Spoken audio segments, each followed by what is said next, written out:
Donc le but de ces essais-là, c'est de vérifier que quand on injecte l'effort qu'on va injecter par essai, Oui, oui. la déformée et la résistance attendue sont bien celles qu'on va avoir par essai. Si c'est bon, ça veut dire qu'on peut utiliser des modèles de calcul classiques. Éventuellement, on va pouvoir sortir des règles de calcul pour les assemblages, les nœuds d'assemblage. Et ça ensuite, ça permettra de faire De des créer notes de modes calcul d'assemblage classiques aussi. pour toutes les configurations qu'on pourrait D'accord, imaginer. d'accord. Alors sur les petites charges, c'est pas très spectaculaire, il ne se passe pas grand chose. Et quand on va commencer à atteindre peut-être 400-500 kg, on risque de commencer à l'entendre chanter. Là, la dimension de ce mur-là, c'est quasiment la dimension standard d'un mur en ossature bois qu'on pourrait essayer avec la même norme. C'est-à-dire environ 2,40 m sur 2,40 m. C'est une dimension cible pour, en gros, normaliser un petit peu les essais quand même. Et un mur ossature bois classique avec des panneaux en bois classique, enfin quelque chose de tout à fait standard, conventionnel. On a la rupture à peu près 1,5 tonne, 1,8 tonne.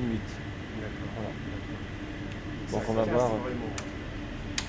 Bon, 600 kg, ça chante pas trop, c'est quand même pas mal. Après, il faut voir le mode de rupture, s'il est fragile ou ductile, mais ça reste. C'est raide en plus. Ouais, c'est quand même assez raide, c'est pas mal. 700 kg. Bon, là par contre, les kilés, là c'est 800. 800 kg.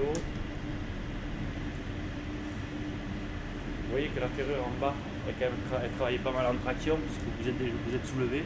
Oui. Là-bas, vous êtes bien comprimé. Oui. Bon, Laurent avait raison. C'est certainement là que ça va casser. Tu as combien 1 tonne 100. C'est déjà bien. On a combien là, Daniel? Regardez, parce que quand ça va lâcher là, Oui. n'allez pas vous faire empaler par une écharde, parce qu'elle ferait 1 mètre. À mon avis, ça va être une rupture assez explosive. Ouais, mais on va peut-être s'éloigner. Ça va combien? Ah. Quelque chose qui a lâché. 5. Tonne 5. Tonne 6. C'est vraiment pas mal. Vous êtes tout raide. Vous avez la pleine raideur, on va revoir. Donc c'est mieux que ce que vous le pensiez. Ça me fait plaisir.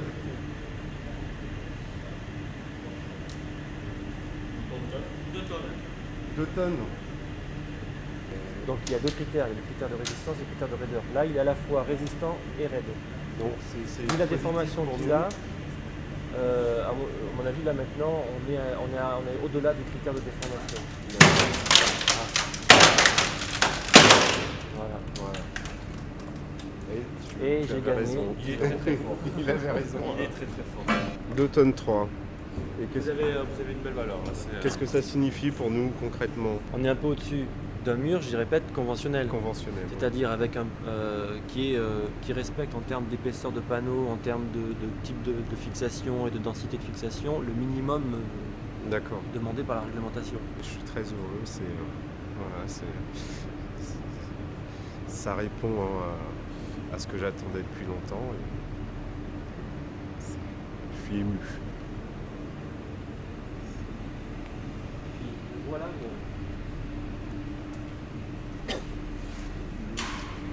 Vu la tête de l'ancrage. Oui. Il y avait effectivement 2 tonnes 3. Des points forts aussi de ce type de structure, c'est dans la mesure où c'est des structures qui sont très très légères, face au séisme, elles se comportent mieux. Elles se comportent mieux puisque la façon dont c'est calculé, c'est la force qui est occasionnée, c'est la masse multipliée par l'accélération. Dans la mesure où la masse est légère, vous avez un effort qui est moindre. Donc ça c'est vrai pour toutes les structures légères, donc ça reste malgré tout un point fort. Donc si vous le commercialisez dans les Antilles, ça peut être intéressant. Je pense que ça a été concluant, je pense que ça a été